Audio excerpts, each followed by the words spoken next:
Hey ladies, welcome to episode 83 of the Health, Life, and More for Women podcast. I don't know if you've ever watched that show called Mythbusters. It was on TV a while ago. I can remember watching a few episodes and I don't know, I kind of found it fascinating. Things that we think we know, things we think are true, kind of get busted up. Well, I'm about to do that right here on this podcast. We're going to talk about the number one myth of intuitive eating. And y'all, I'm about to bust it up. Before we do that, though, if you're listening on Apple, would you click the subscribe button? And if you feel like, you know what, I freaking love this podcast, would you leave a star review, write a note on there? I would be so grateful to hear your feedback. All right, let's dive in and bust a myth. Welcome to the Health, Life, and More for Women podcast with certified life coach, mom of four, and just all-around lover of all things 80s, your host, Jennifer D'Amato. Buckle in. Let's get started. I know I said we're going to bust a myth, but all I can think of right now is Young MC's Bust a Move song. Hit it.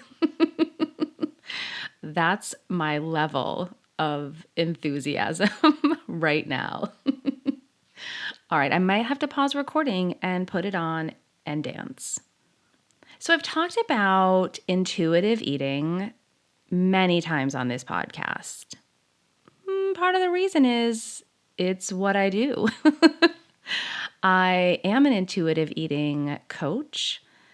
I'm also, by the time this releases, going to be completing my intuitive eating counselor work. I'm going into the deepest dives of deep dives with this work. I believe in it. I love it. And when I see women living in full freedom, peace with food, body confidence, I can barely contain myself. If you are looking for some other episodes to listen to me share about intuitive eating, I have a few I'll list here. Episode 49 is probably one of my favorites, partly because the title is It's Okay to Hate Kale. I said it, don't really care for kale. Recently shared a quick way to make kale chips with a client, which is pretty much the only way you will see me eating kale. Episode 53 is the one club you can leave now, and I share all about the Clear Your Plate Club, which I was a card-carrying member for a very, very long time. Episode 65 is How I Know You Are Not Addicted to Sugar. Ooh, I share some real good information in there. That is where I also dive into the Minnesota starvation experiment. Oh my goodness. If you haven't listened to episode 65, I highly recommend it. And lastly, episode 76, Why Losing It All Was Worth It. If you want to hear my personal journey and what I walked through leaving diet culture, that is definitely the episode you're going to want to tune into. I share right here on the podcast, on average about once a month, about intuitive eating. And I do so in a way just to give you information, to inform you so that you can be educated on what is intuitive eating and also what intuitive eating is not. And I do believe there's misconceptions out there. There's myths. There's actual bold-faced lies out there about intuitive eating. Most recently, there was a book published and endorsed by Gwyneth Paltrow called Intuitive Fasting. Those two words do not belong together. There actually is nothing intuitive about fasting. The only fasting that I would ever endorse as intuitive is when you're sleeping. Yes, if you're not getting up to eat in the middle of the night, that would be fasting. There is nothing intuitive about fasting. The book is diet culture's way of trying to just mess with and tear apart the truth of intuitive eating. So I've shared on the podcast about the greatest example I've ever seen of intuitive eating, which really is a toddler. It's a toddler before we are telling that kiddo to clear their plate. It's a toddler before we're restricting any food. It's a toddler before the pediatrician makes some comment about our child's weight. Toddlers are the best intuitive eaters I know. So I told you at the beginning I was going to address the number one myth. I do think there's many we could talk about here, but for today, I want to tackle what I think is the biggest myth about intuitive eating. And I actually think that this intuitive fasting book believes the myth. So, the number one myth of intuitive eating we are about to bust is that if you are an intuitive eater, you will eat everything in sight. You won't care about nutrition, it's not important to you, and you'll have no control. It's kind of one of the big premises of this book, which is a diet book, Intuitive Fasting, which is not intuitive. They believe you need to restrict your time of eating because you'll eat everything in sight if you don't. So first, I will tell you, one of the core principles of intuitive eating is gentle nutrition. There is a focus on nutrition. It is important, but I want you to think about that word, gentle. It's not aggressive, it's not prescriptive, it's not rigid, it's gentle.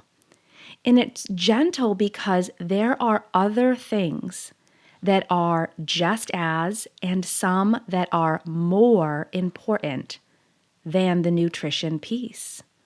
Enjoying all the macronutrients, your proteins, your carbohydrates, your fats, and getting in micronutrients every day.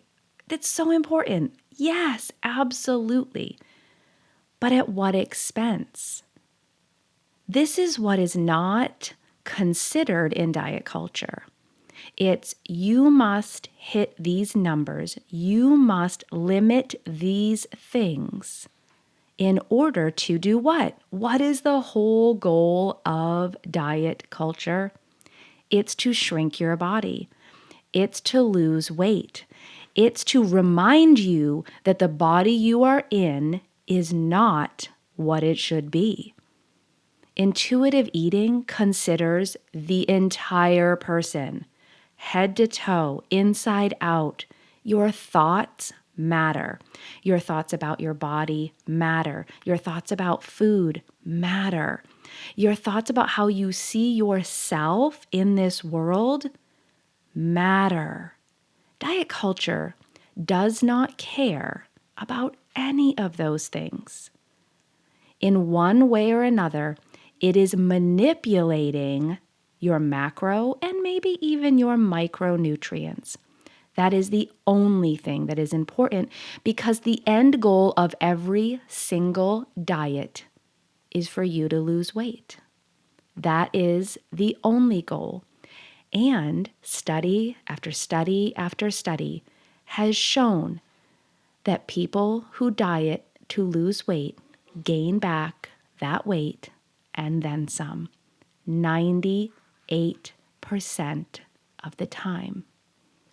Intuitive eating practitioners like myself do care about nutrition, but we consider so many other factors. So this is really already busting part of this myth, because the other part is that intuitive eating leads you to just consuming everything in sight. There's nothing off limits, so you just eat and eat and eat. I'll give you one guess to where this thought comes from. Ding, ding, ding. years of dieting. Here's why. If you have been restricting a food group, certain types of foods, you've been on this diet and you've restricted, completely limited, eliminated, whatever, all of these foods, and then you hit your breaking point. You quit the diet. You say, screw this. You've had enough. You can't see my air quotes, cheat. Ugh, gosh, I hate that word. Then what do? All those foods you've been restricting, all those foods that have been off limits, you probably overconsume. You feel almost out of control with those foods. But it's not because those foods are causing you to overeat. It's nothing wrong with you. It's the restriction that has led to this overconsumption. You might not recognize the fear that is in the back of your head. I'm going to cut these foods out again. I shouldn't be having these. These foods are, where's those air quotes again? Bad for me. These foods aren't, air quotes, healthy. Ooh, that word has been so demonized by diet culture. The reason you overconsume, you feel out of control, is the restriction. Again, there are study after study after study proving that restriction leads to this overconsumption.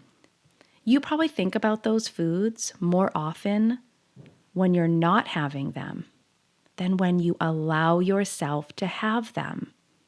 Intuitive eaters do not just eat everything in sight, but what intuitive eaters know is that all foods are available, barring any allergies or sensitivities to food. They have no restriction. So the way I see this is they don't need to eat all the cookies because they can have a freaking cookie whenever they want. They don't need to eat the entire pizza because if they want a slice or 2 or 3 of pizza for dinner, for lunch, whenever they're out, they just have it. They are no longer restricting any food, so they don't have this fear that that food will again disappear from their life. Intuitive eaters don't have to deal with food guilt. They don't have to feel shame if they do decide to have a whole hell of a lot of cookies. They've done the work on their thoughts. They believe all foods are available. The reason it's called food freedom is because they feel completely free to enjoy whatever foods they want. And you can see this goes hand in hand with the other part. They choose foods that are nutritious. And they also choose foods they just enjoy, that they find pleasure in. Sometimes we find pleasure in the Brussels sprouts. I do like Brussels sprouts. But sometimes the pleasure comes from that bowl of ice cream topped with whipped cream. It is a complete myth that intuitive eaters eat everything in sight and don't care about nutrition. I think we've proven that pretty well here today. But you might still feel confused about intuitive eating. You might still have questions. Well, the good news for you is you have an expert right here. I highly recommend listening in for the first time or again to one of the episodes I listed at the beginning of this episode. It's okay to hate kale is the fundamentals, the principles of intuitive eating. Great starting point. If you want to dive deeper, though, if you have specific questions, it's probably time to book a call. Let's talk more about what you're struggling with, what things you want to be doing for yourself, for your health. I want women to define health for themselves. That's the work I do.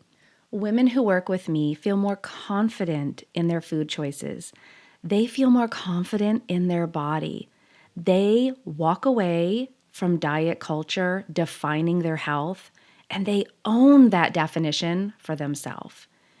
If that's for you, click into the show notes, book a call, and let's talk about defining your health on your terms. Now, another struggle I hear from a lot of women is feeling guilty at the end of the day because they just can't stop snacking. They feel like I just keep eating and I just don't even know what I want. And then I feel guilty. Well, I listened and created a resource to help you with this. In the show notes, there's a direct link to my latest resource. It's called How to Eat at Night Without Guilt. I mean, that's what we all want. Grab this resource, download it. I believe it is going to help release that guilt and walk you through that process that has you feeling confident that you are always doing what's best for you and your health. Like I said, there's so many myths and misconceptions about intuitive eating, and I'll probably at some point tackle more of them. However, I felt the number one myth needed to be busted today. I hope it gave you some clarification. Maybe it even spurred some curiosity. Ooh, I love getting curious. Thanks for joining me here today on the podcast, wherever you are. I hope that it's a beautiful, beautiful day. Until next week.